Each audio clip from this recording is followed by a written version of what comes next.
Hello and welcome to another episode of With Enough Prep Time. My name's the Nerd Man, and today I'm going to be hosting another episode of Hot Takes Tuesday. Just to explain Hot Takes Tuesday, what we do is every Tuesday I take what a hot take that I have on either cinematic history or comic book history or some kind of nerd culture history or just something happening within culture in general, and I tell you my hot take, my take that isn't necessarily in line with the general public. And today's and I do a rant on it, and today's hot take is going to be Logan. Not the second greatest comic book movie of all time, and perhaps a little bit overrated.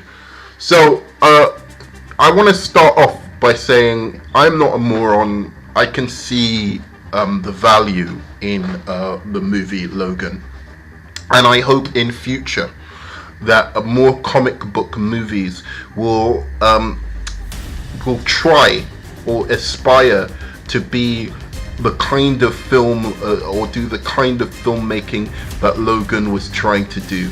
It is far more sophisticated than a lot of the MCU movies, much more enjoyable, and even better than some of the more recent DC movies. That being said, people talk about this as if it is close, even close to The Dark Knight, as if it is in the conversation of the top, like, say, 5 greatest comic book movies of all time. Now, I take umbrage with this. I certainly think it's one of the most sophisticatedly it's got one of the most sophisticated ambitions of any comic book movie ever made. However, it has some perilous problems that are indicative of the whole of the X-Men franchise. Now, the first thing, I'm going to give 5 reasons just to make it very simple. So I'm going to start off with reason number 1. Okay, this movie lives and dies upon the it lives and dies upon whether you care or are invested in the X-Men franchise. If you do not care about Wolverine, if in fact you were pissed off with the X-Men franchise in the way it had been treating characters and elevating Wolverine, so that Wolverine pretty much is the only thing left unscathed from the terrible, awful, near 15 or 18 year nightmare that has been the X-Men franchise for X-Men proper fans and X-Men fans of the animated cartoon, which brought the X-Men franchise into public into popular culture. So my point is this, okay, about this movie. If you had been disinterested from the X-Men franchise, if you hadn't got some kind of heartfelt connection to Wolverine, watching this movie, a lot of it is like watching paint dry. It is very boring in places. It is paced very awfully, and it relies on that connection that you have with Wolverine and that you have with Patrick Stewart. Speaking Patrick Stewart's Professor X. Speaking of Patrick Stewart's Professor X, number 2, where on the hell do people think when they say, and it's often said about Logan for some bizarre reason, that Patrick Stewart, man, what a performance. He deserved an Oscar nomination. This is the greatest performance in a comic book movie outside of Heath Ledger's Joker. Wrong. Okay, so essentially, this performance is a good performance, is a decent performance of an elderly man suffering from old age dementia or elderly dementia. If you want to go and see various other movies where people have played somebody with old age dementia 1,000 times better than Patrick Stewart ever has or ever could, then you go and see it. The fact is, Patrick Stewart is a very, very charismatic actor, but he is not a great actor that disappears into roles. All I saw was Patrick Stewart acting as an old man. Okay, he's not as good as the guy who plays Logan. I forget his name at the moment. I apologize, but he's not as good as him in the role. Not in this movie, but as an actor in general. That guy is a much finer actor. But again, this isn't the role of his life. The guy who plays Wolverine, Hugh Jackman, this isn't the role of his life either. Nothing about this film has anything Oscar-worthy about it. Not the score, which is boring and tepid. Not the screenplay, which is, I must say, I'll go on to that as a third reason a bit later, but is okay-ish. And what worries me is that when people look at this film, it's and they're comic fans, perhaps they don't watch other movies, other genres of movies, because this movie, in almost everything, so you say Patrick Stewart's performance as a man with dementia, go and look at the movie Magnolia and go and see the man dying of cancer, who's playing that kind of dementia that goes that you gain from having cancer, from being on your last legs of cancer.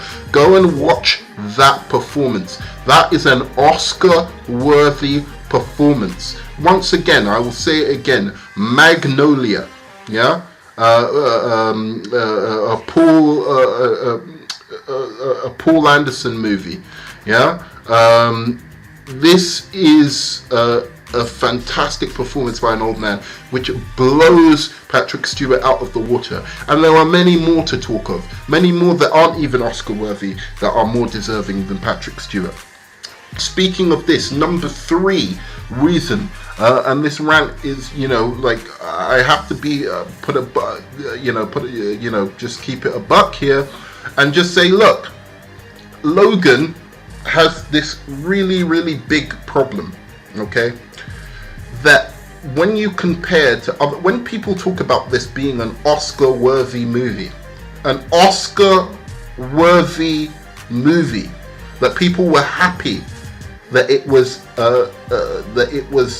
Oscar nominated for screenplay.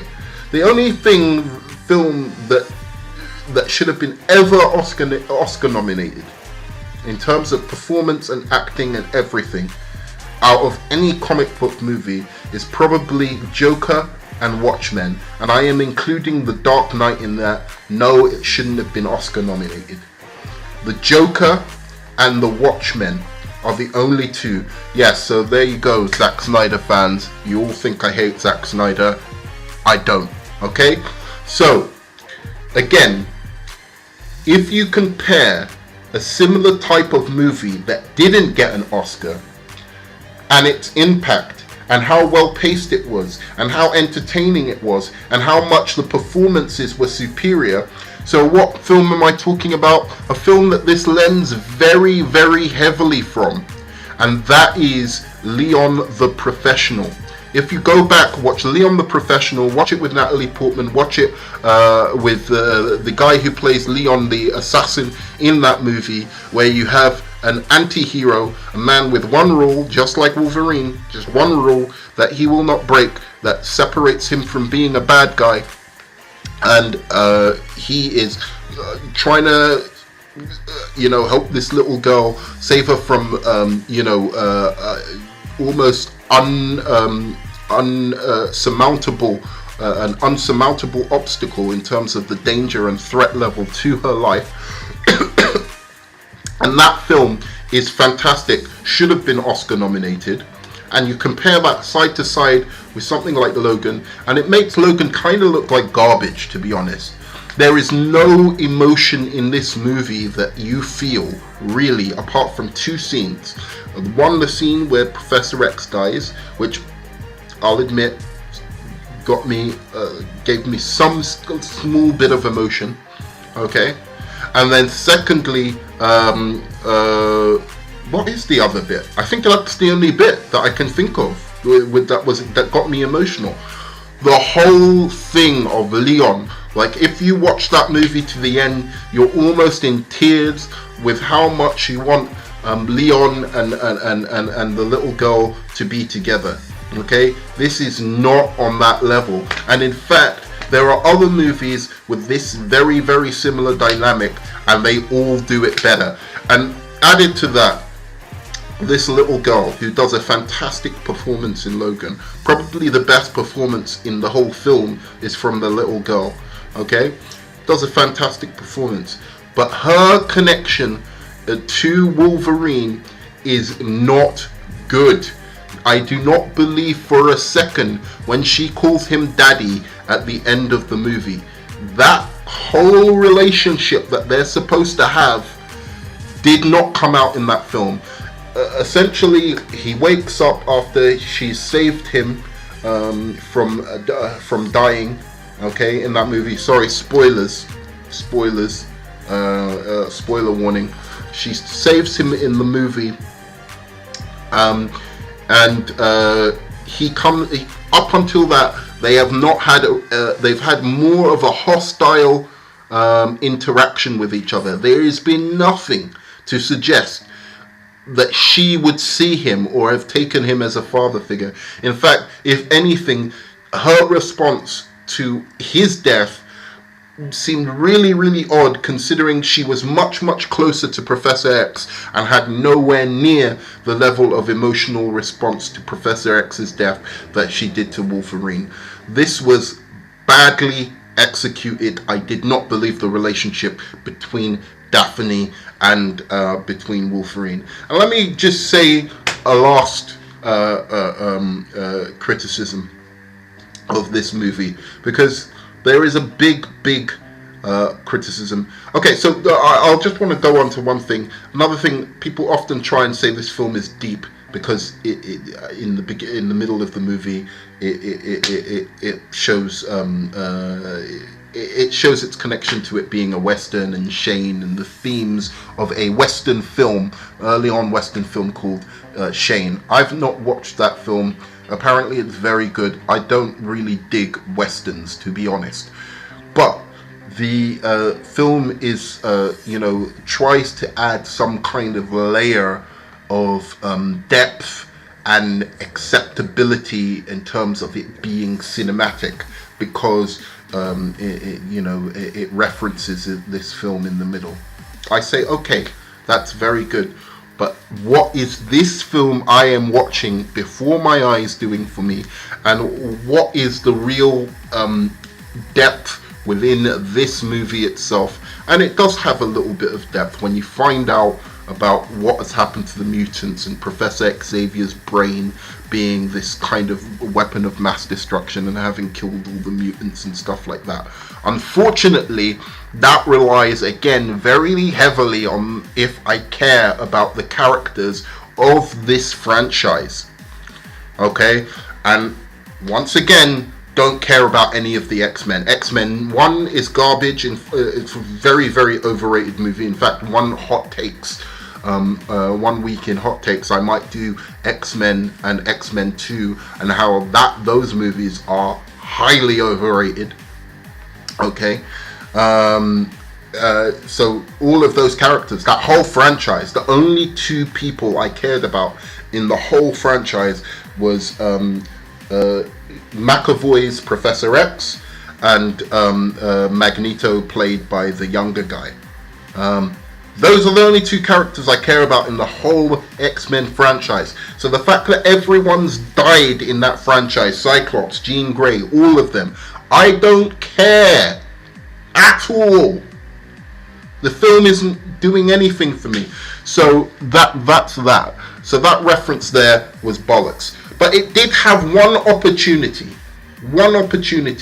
to do something that I've been waiting for an X-Men film to do since day one. And I was hoping it would do this, which was give the other X-Men some credit and for once use some interesting powers in a freaking movie about mutants. I don't care if you're trying to be sophisticated cinema, which, to be honest, you did somewhat well at, but not exactly great. You were no Leon the Professional. You were not that level of, you weren't like Tarantino sophisticated level of cinema at all. You weren't, nothing like those sophisticated forms of cinema. Not entertaining, not as well paced, nothing. You weren't even Dark Knight or Watchmen level of entertainment, okay? I think, personally, something like Kick-Ass is better than this movie in terms of the pacing and in terms of my emotional investment in these characters. I do not need to come to a movie like Kick-Ass with prior knowledge about the X-Men, which is another thing. This movie is overrated because of Wolverine. If this movie had any other person in it, just a guy who's a mutant in the wasteland, and it's the exact same movie, no one would care about this film, right? He's just a powerful guy. Same, the same argument people use for the Joker, essentially, except I think the Joker is a far superior movie because I actually care about that character beyond the fact that it's the Joker. They make me care about Arthur Fleck. Even if he wasn't the Joker, I would care about him. Perhaps I wouldn't have seen the movie if it wasn't called Joker, I must admit. I'm not going to lie. There's a very good chance. Although if it had Joaquin Phoenix in it and it was something that was being Oscar nominated, I probably would have, because he's one of my favorite actors. So there you go. But this film, if this had anybody else apart from Wolverine in it, some other guy, right, still played by Hugh Jackman, just some guy who's old but used to be a powerful guy or something like that, no one would would care. This is overrated because people would rate stuff like Kick-Ass above it. They'll rate stuff like Batman Begins way above it. They would rate all superior films. They would rate stuff like Watchmen above this easily. But it's because it's Wolverine, they boost it up another level because it's a serious movie about Wolverine that's actually good for once. Okay, so once again, my last reason, using X-Men powers that are actually interesting in an X-Men movie. Who would have thunk? Why not someone like Sunspot, or Rogue's powers where she can fly and has super strength, or somebody who does something interesting, something novel apart from the easy disappearing of Nightcrawler, or lightning powers, which is very, very boring, or Wolverine's powers, which is the most boring visual power that you could concentrate. For 9 or 10 movies, I've been seeing Wolverine powers, and now I get triple that in this movie. Not just one Wolverine, not just 2 Wolverines in the little girl, but a third Wolverine that he fights against himself. I mean, for God's sake, with the X-Men movies, this is X-Men. I was seeing, they've got little kids who are also mutants. Maybe you can do something where some of those mutants are like, one of them is a clone of Gambit, because we've been wanting to see Gambit's powers for ages. Let's have a clone of Gambit. Let's have a clone of Sunspot. Let's have a clone of something like a mutant power that is really, like fantastical or interesting. Every time they use a mutant power that's interesting in the X-Men franchise, they kill the person straight away. Like Darwin from X-Men First Class. wow, here's a mutant power that's going to be interesting. He can adapt to any single, threat that comes against him. What's that going to be like? Killed him. The girl, who was Magneto's daughter in X-Men Age of Apocalypse. Oh, wow, she's got the actual powers that Scarlet Witch is supposed to have as a kid. Killed her in the first 2 minutes. Any X-Man with interesting powers is never used in the X-Men franchise, and they finished it off with a bang in this particular X-Men Wolverine, by having 3 Wolverines, and they're the only one with exciting action scenes in the whole film. The kids are boring. They have Lizard Kid. They have Kid who can do ice and electric. I mean, come on. Have you read the X-Men comics? The thousands and millions of different fantastic, cool, visually interesting on film powers that you could have used, and you use those powers again. Come on. Terrible. In terms of my hot take on X-Men, in fact, the more I talk about the film, the more I dislike it. Logan, completely overrated. That's my hot take for Tuesday. Please like, subscribe, tell me and comment. Tell me what you think of the Wolverine or Logan. Do you think I'm an idiot? Do you think